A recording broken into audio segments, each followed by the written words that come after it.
In the main event of WrestleMania 41 on Sunday night, John Cena won his 17th championship to break the tie he previously held at 16 with Ric Flair to become the most decorated champion in WWE history and cementing his legacy as the greatest champion in WWE history even further. He beat Cody Rhodes in the main event to win the title for the first time since 2017. This was John Cena's first singles victory since 2018 and his first victory at WrestleMania 2015, over 10 years ago, when he beat Rusev at WrestleMania 31 back in Santa Clara. So John Cena he kind of defeated all of the demons and finally got back in the win column. Did it in the biggest way possible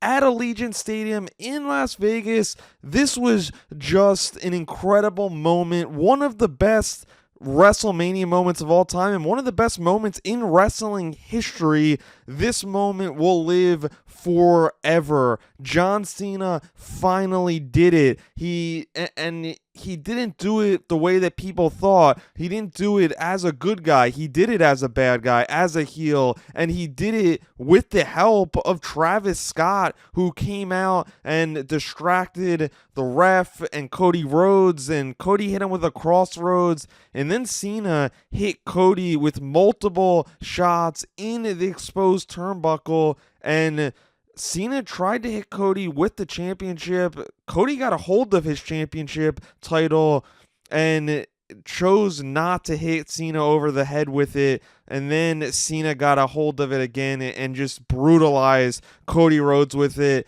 and hit him with a couple AAs and finally got the 1-2-3 pin.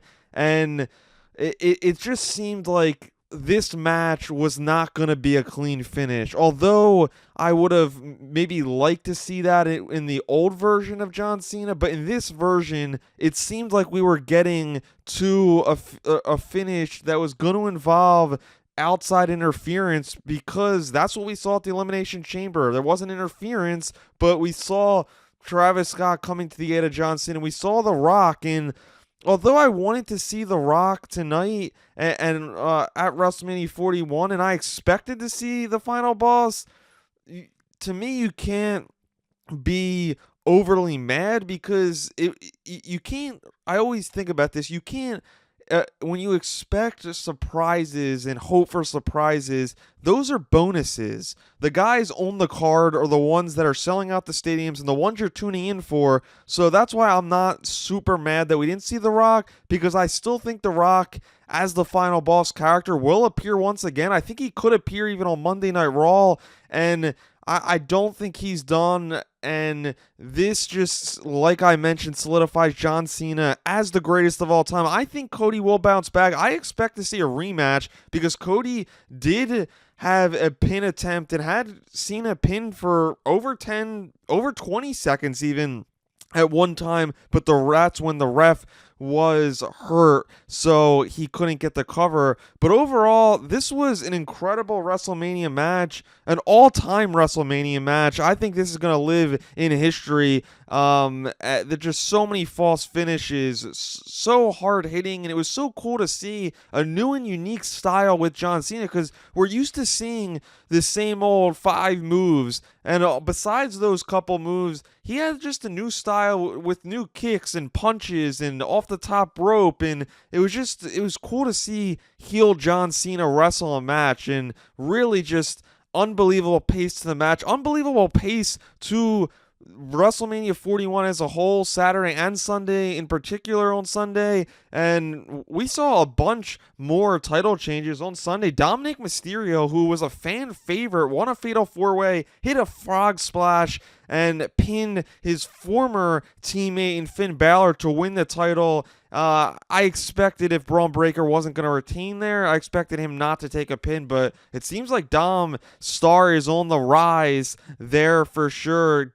AJ Styles and Logan Paul, that match lived up to the hype and more. Exactly what I thought it would be, a hard-hitting, athletic showdown between two of the best athletes in the WWE, and I think this win propels Logan Paul to hopefully a world title match. I would like to see Logan Paul take on Jey Uso next, and going down the rest of the card here, I really liked the way this show opened. Was just in a great way, because we saw Io Sky retain her championship against Bianca Belair, against Rhea Ripley, and although I didn't expect Io to retain here, I think it was the swerve that this story needed, because it seemed like Rhea and Bianca were pushing Io to the side. So I really like that, and all three of those girls really put on an incredible show at WrestleMania 41. Great opening match for WrestleMania.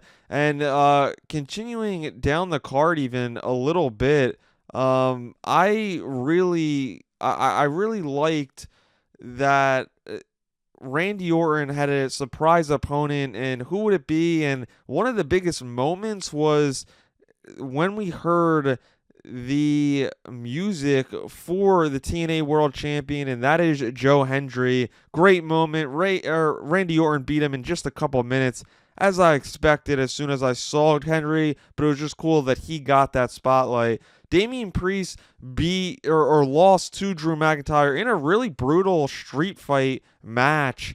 That was a really great one. And then Lyra Valkyria won the tag team championship, not with Bayley, who she was originally supposed to team with, but with the returning fellow Irish woman, Becky Lynch, who becomes a two-time tag team champion. It was great to see the man back in action at WrestleMania. She got a big reaction, and it would be great to see what is next for those two. But overall, I thought Saturday was a good show. Sunday was an even a better show. Overall, the pacing of both nights was just great. Nothing felt super long and didn't go too long. So I really thought that WrestleMania 41 delivered. We saw a lot of new champions. We saw Jey Uso. We saw John Cena become new champions and plenty more. But what is next for Cody Rhodes? Is a rematch with John Cena the play?